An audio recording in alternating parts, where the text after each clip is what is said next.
Good morning to everybody. ఈరోజు group 1లో మనం first 2 chapters చెప్పుకున్నాము. థర్డ్ చాప్టరు సామాజిక సమస్యలు. ఈ సామాజిక సమస్యలు చాలా ఉంటాయి. పేదరికం కానివ్వండి, నిరుద్యోగం కానివ్వండి, పడుపు వృత్తి కానివ్వండి, ఇట్లా అనేక రకమైనటువంటి సామాజిక సమస్యలు మనం ఈరోజు సమాజం ఫేస్ చేస్తూ ఉంది. వాటిల్లో మొట్టమొదటిది పేదరికం. పేదరికం గురించి ఈరోజు మనం చెప్పుకుంటాం.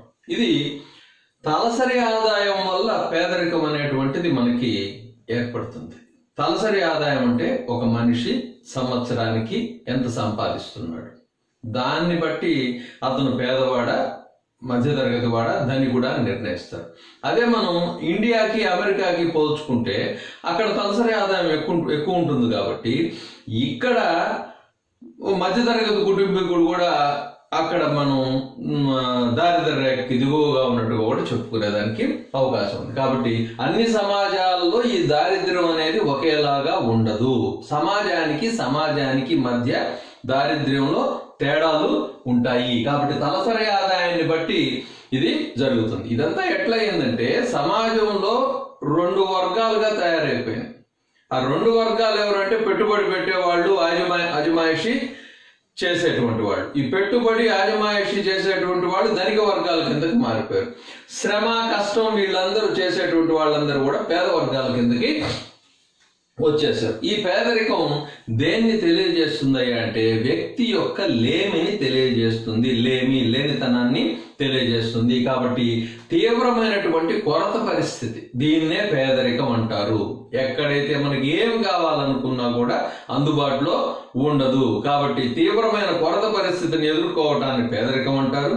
లేదు, లేమిని ఎదుర్కోవటాన్ని కూడా పేదరికం అనేసి అంటాడనమాట. ఇంకొకటి ఏంటంటే లేమికి అలవాటు పడిన పరిస్థితిని కూడా పేదరికం అంటారు. మనం ఇక్కడ దక్షిణ భారతదేశంలో భోజనం చేసేటప్పుడు సగటు మనిషి కానివ్వండి, పేదవాడు కానివ్వండి, భోజనం చేసేటప్పుడు అన్నం, సాంబారు, ఏదన్నా పచ్చడి ఇంతవరకు మినిమం చేస్తూ ఉంటారు. అదే మనం నార్త్ వైపు కానీ వెళ్ళామంటే ఆటా పిండి అని పెడతారు. అంటే గోధుమ పిండి కంటే అది ఇంకా తక్కువ రకం. ఈ ఆటా పిండి ఒక అర్ధసేరు కొనుక్కుంటాడు అంగట్లో. ఈ బండి తోసుకుంటా వెళ్తుంటాడు. ఈ బండి తోసుకుంటా వెళ్ళేవాడు మధ్యాహ్నం అయితే ఆటా పిండి ఒక 1/2 కిలోనో 1/4 కిలోనో తీసుకొని కొళాయిలో నీళ్లు వచ్చి తిప్పుకొని కలుపుకొని ఒక పచ్చిమిరపకాయ అన్న తెచ్చుకుంటాడు. ఇది ఒకరోజు తినేది, ఆ పచ్చిమిరపకాయ తినేది. అంటే అదే లేమిని అనుభవించడానికి అలవాటు పడిన పరిస్థితి,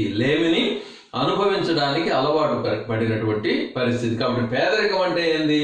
వ్యక్తి యొక్క లేమిని తెలియజేస్తుంది. తీవ్రమైన కొరత పరిస్థితిని తెలియజేసేది పేదరికం. లేమికి అలవాటు పడటాన్ని కూడా పేదరికం అనేసి అంటారు. సరే, ఈ పేదరికంలో రకాలంటే మొట్టమొదటిది ప్రాథమిక దారిద్ర్యము. ప్రాథమిక దారిద్ర్యం అంటే ప్రాథమిక అవసరాలు, తినడానికి తిండి, కట్టుకోవడానికి బట్ట, ఉండడానికి ఇల్లు, ఇవేమీ కూడా లేకపోతే వాళ్ళని ప్రాథమిక దారిద్ర్యులుగా మనం పేర్కొంటాం. కాబట్టి దీన్ని ప్రాథమిక దారిద్ర్యము అంటారు. నెక్స్ట్ సాపేక్ష దారిద్ర్యం అంటే ఇతను వేరే వాళ్ళతో పోల్చుకుంటాడు. అరే, వాళ్ళు ఈ విధంగా ఉన్నారే, వాళ్ళకి ఉన్నటువన్నీ కూడా మనకి లేకుండా పోయినాయే అని ఇతను అనుభవించేటువంటి దాన్ని సాపేక్ష దారిద్ర్యం అంటే కొందరితో పోల్చుకొని వీడు దరిద్రుడిగా మారుతాడు అనమాట. కాబట్టి దాన్ని సాపేక్ష దారిద్ర్యము అంటారు. అట్లా కాకుండా స్వచ్ఛంద దారిద్ర్యము అంగట్లో అన్ని ఉన్నా కూడా అల్లున్నట్లు శని ఉన్నట్టు స్వచ్ఛంద దారిద్ర్యం అంటే వీడి దగ్గర అంతా ఉంటుంది, కానీ ఇతను ఒక రకమైనటువంటి వ్యక్తిత్వానికి చెందినటువంటి వాడు. అందువల్ల ఇతను దారిద్ర్యాన్ని అనుభవిస్తూనే జీవిస్తాడు. అవన్నీ కూడా ఖర్చు చేయడు. తనకు తాను దీన్ని సూపర్ ఈగో క్యారెక్టరిస్టిక్స్ అనుకొని ఆ విధంగా బ్రతుకుతాడు, పేదరికంతో బ్రతుకుతాడు. కాబట్టి దీన్ని స్వచ్ఛంద దారిద్ర్యము అంటారు. అట్లా కాకుండా ఇంకొకటి వచ్చేసి బలవద్దారిద్ర్యము. బలవంతంగా దారిద్ర్యాన్ని అనుభవిస్తాడు. ఆ బలవంతంగా దారిద్ర్యాన్ని అనుభవించడం అంటే ప్రామాణిక జీవన స్థాయిని ఆశిస్తాడు. అంటే వాడు మెషర్ చేస్తాడనమాట సమాజంలో. మనం ఈ విధంగా ఈ ప్రమాణాలతో మనం నివసించాలి, జీవించాలి. కాబట్టి ఆ ప్రామాణిక జీవన స్థాయిని ఆశించి దానిని పొందలేక, ఆ ప్రమాణాలను వీడు అందుకోలేక బలవద్దారిద్ర్యాన్ని వీడు అనుభవిస్తూ ఉంటాడు. కాబట్టి మొట్టమొదటిది ప్రాథమిక దారిద్ర్యం, 2 సాపేక్ష దారిద్ర్యం, నెక్స్ట్ 3వది స్వచ్ఛంద దారిద్ర్యం, 4 బలవద్దారిద్ర్యం. కాబట్టి ఇన్ని రకాలైనటువంటి దారిద్ర్యాలు ఉన్నాయి. దీనికి ఈ దారిద్ర్యానికి, పేదరికానికి కారణాలేంది? ఈ పేదరికానికి కారణాలేంది? మొట్టమొదటిది అంతర్గత వ్యక్తిగత కారణాలు. మొట్టమొదటి వ్యక్తిగత కారణాలు. పేదరికానికి కారణాలు వ్యక్తిగత కారణాలు. ఎందుకు వాడు పేదరికం అనుభవిస్తున్నాడు అనే దానికి మొట్టమొదటిది ఇదేందయ్యా అంటే, దీనిలో ఒకటి బలహీనతలు. బలహీనతలు అంటే వీడికి కొన్ని వీక్నెస్లు ఉంటాయన్నమాట. వీక్నెస్ అంటే అనారోగ్యం, పుట్టుకతోనే అనారోగ్యాన్ని అనుభవిస్తూ ఉంటాడు, లేదు మధ్యలో ఏదైనా ప్రమాదాలు సంభవించి అనారోగ్యం అతన్ని కబళిస్తుంది. కాబట్టి అనారోగ్యం ఒకటి కారణం. నెక్స్ట్ వీడు మానసికంగా బలహీనుడు, ఒక దాని మీద స్టికాన్ కాలేడు అనమాట. త్రాగుడికి అలవాటు పడటం, కాబట్టి అనారోగ్యం, త్రాగుడికి బానిస కావటం, ఇవన్నీ కూడా బలహీనతల కింద వస్తాయి. నెక్స్ట్ శారీరక మానసిక రుగ్మతలు, పుట్టుకతో అంగవైకల్యం, ప్రమాదం కారణంగా అంగవైకల్యం. నెక్స్ట్ విచలిత ప్రవర్తన అంటే డీవియంట్ బిహేవియర్ అంటే ఈ రకమైనటువంటి మనస్తత్వం కలిగినటువంటి వాళ్ళు టీవీలో ఏదైనా స్క్రోలింగ్ పడుతూ ఉంటే అది తన గురించే పడుతుంది అనేసి అనుకుంటారు.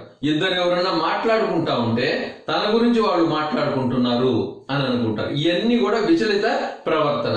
పని మనిషి వచ్చి అన్య సామాను శుభ్రపరిచేసి వెళితే మళ్ళా వాటిల్ని శుభ్రపరుచుకుంటూ ఉంటారు. ఇటువంటి దాన్ని డీవియంట్ బిహేవియర్ అంటారు. అంటే మామూలు ప్రవర్తనకి భిన్నంగా ప్రవర్తిస్తే దాన్ని విచలిత ప్రవర్తన అంటారు. కాబట్టి ఇది దేని కిందకు వస్తుంది? శారీరక మానసిక రుగ్మతల వల్ల వాడు పేదరికాన్ని అనుభవిస్తుంటాడు. అది ఒకటి పుట్టుకతో అంగవైకల్యం కావచ్చు, ప్రమాదం కారణంగా అంగవైకల్యం కావచ్చు, విచలిత ప్రవర్తన కావచ్చు.